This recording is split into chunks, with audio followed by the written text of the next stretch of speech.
Hey everyone, welcome back to the channel. Hope y'all are doing well.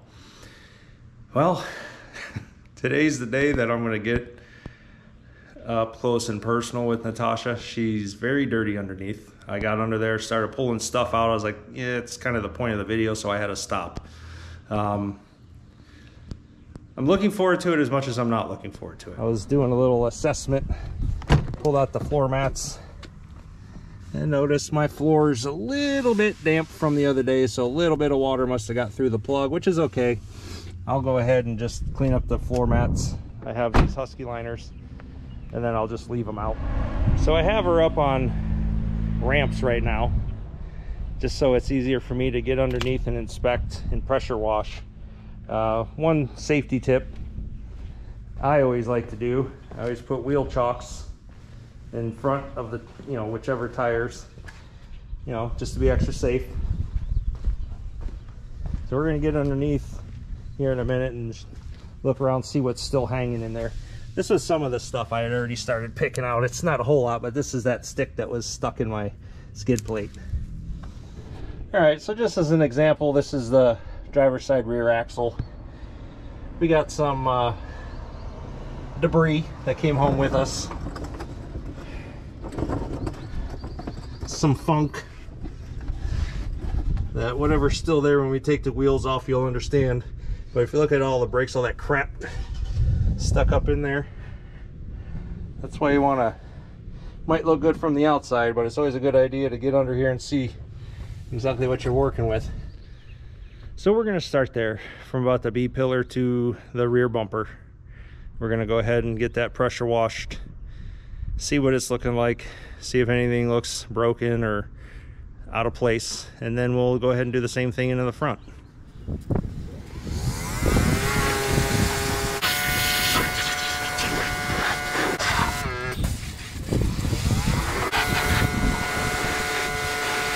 Well, that was the first half.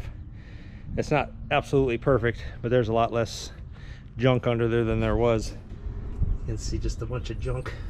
There's a lot less things hanging off. There's still a little bit, but I hope to get all that once I get the wheels off. Get nice little trophies like that coming out. So we'll just keep going.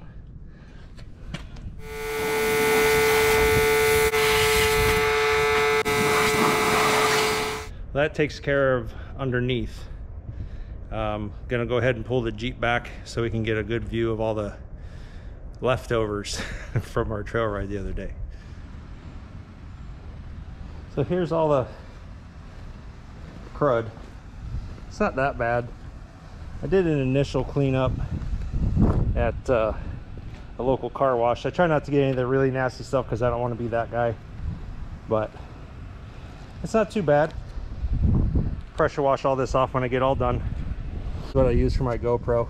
It's my unpaid cameraman. Just clamp it down in there. This is where my little tire wash station. So this is my spare. I'll start off cleaning the front and back of this because just being in Ohio and just get funk just being up there, and it's good to, I like to clean the inside and out. You paid for the entire wheel, you might as well take care of the entire wheel. I'm not going to go into detail on how to wash and clean a tire or a wheel, so I'm just going to show you what I use. I have some Jax Wax Ultimate Wheel Cleaner, and for now this is false. I have Jax Wax Super Citrus in here. I'm just reusing this old bottle. I have some actual tire cleaner, it's just not here yet. I got this tire brush I'm going to use for the first time today. It's by Adams Polishes, and a really old just generic brush that I use to clean the wheels with so it doesn't scratch. Time for the next step. Now we have the front passenger side up on a jack stand, making sure I have good contact with all 4 feet on the jack stand, and that the axle's sitting in the center of the cradle of the jack stand. I keep my jack tight, but not to where it's lifting, just in case that fails. And then I have both back tires chalked. Doesn't take long to do it the safe way.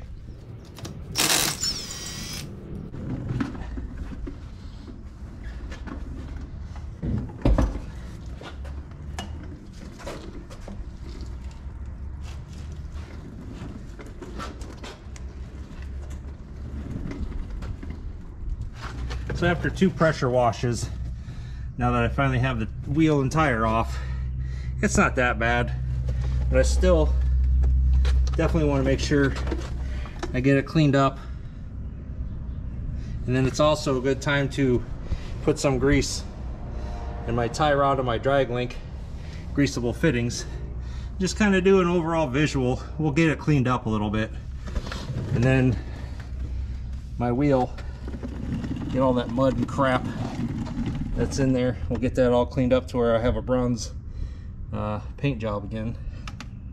All right, so just being the safety cautious person I am, I'd recommend doing this just as an extra bit of safety. I had a buddy of mine who was one of my mentors when I was in the Navy. He'd been retired for probably about 10 years or so. He went out to do a job fixing a $5 part underneath his truck. The jack stand gave out and it crushed him to death in his driveway, and nobody was able to get to him fast enough and he died. So I always think about that, unfortunately, but those kind of things happen, so I do everything I can to try to prevent them from happening. Let's go ahead and get some of this junk cleaned out of here.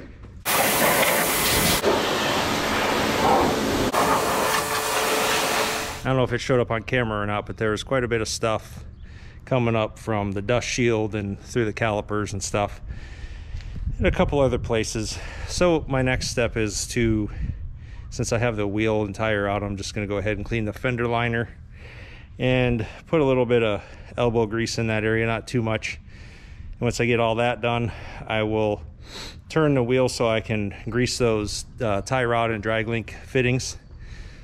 Once all that's done, I'll take my tire over, clean it, put it back on, and repeat it all the way around. After I get the next 3 tires off, I'll show you what they look like before, just to give you an idea.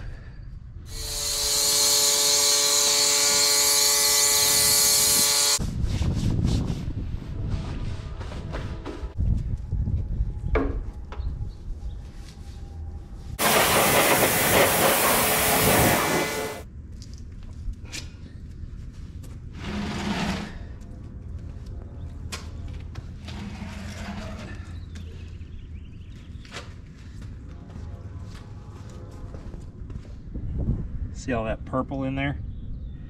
It's all from brake dust residue. It turns purple. Let's get in those metallic pieces. The spray starts off green, so gives you a good indication why I like to clean the inside.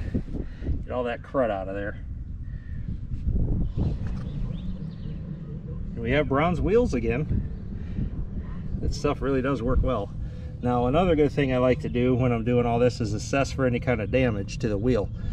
There is this scuff mark here, but it's been there before, because I remember I got a rock or something stuck in there last year, but I didn't notice any other new scuff marks or anything like that. So just part of being thorough. Don't forget to give your lug nuts some love too. Got them sprayed down with a little bit of degreaser cleaner, and we'll just rinse them off.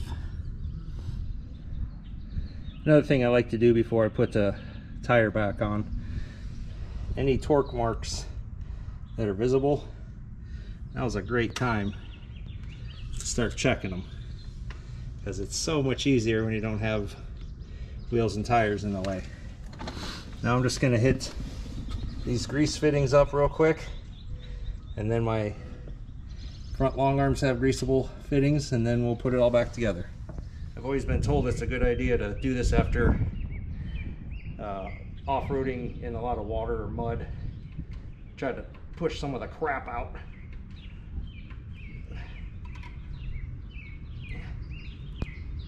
There's a little bit of water oozing up at the top.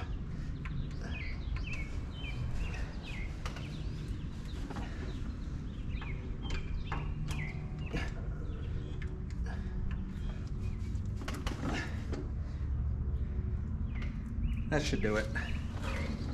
Then I'll do the long arms once I put it back on the ramp, so it'll be easier to get to. Now that I got the tire back on and tightened, it's off the jack stands. Now I'm going to go ahead and torque it, and then I'll put a piece of tape inside my dashboard, and for a 100-mile reminder, after 100 miles I always retorque them again just to check.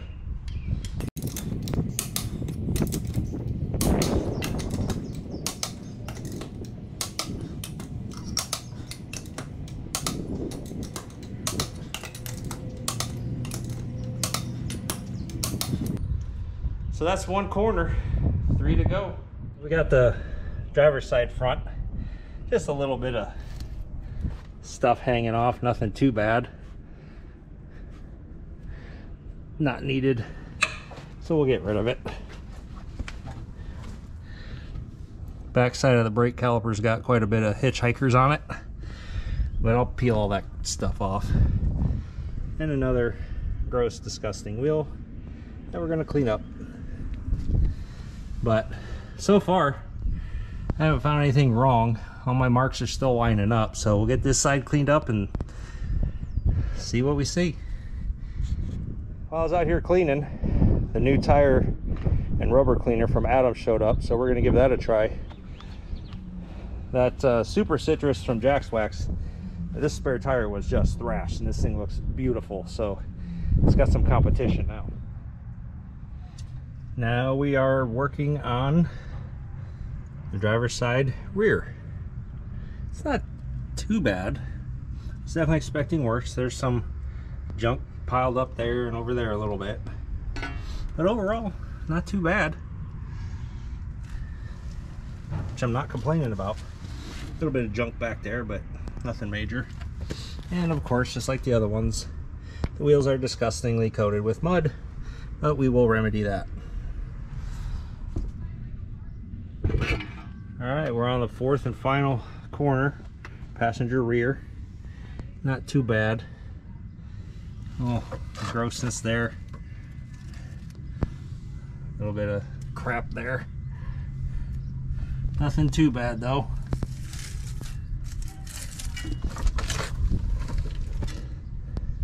Yeah, overall not too bad. Still got some stuff over on the differential. I'll have to hit that up. And as where the other ones, gross inside, we'll fix it. Another thing I like to do when I have the tires off, I got front and rear anti-rocks. I like to spray all the moving parts with a little bit of silicone. Keeps them from making noise, keeps them moving freely. All right, that's gonna do it for today's video. I took a break once or twice, but it's been about 5 hours so far. Didn't find anything broken, didn't find any of the torque marks off. Got a lot of dirt, as you saw. Not everybody's gonna wanna do it this way, but the reason that I do is I spend a lot of money on Jeeps and Jeep parts. So I'm gonna do the best I can to at least visually inspect. I'm not a mechanic, but if I see something wrong, I have a mechanic and they'll take care of it for me. So all that's left to do now is wash it like a normal car wash. I'm not gonna bore you with that, but if you like this video, go ahead and hit the like button. If you wanna see more, go ahead, hit subscribe, share with your friends. And if there's anything else you'd like to see done on the channel, just leave a comment and I'll see if I can make it happen. Till next time, take care.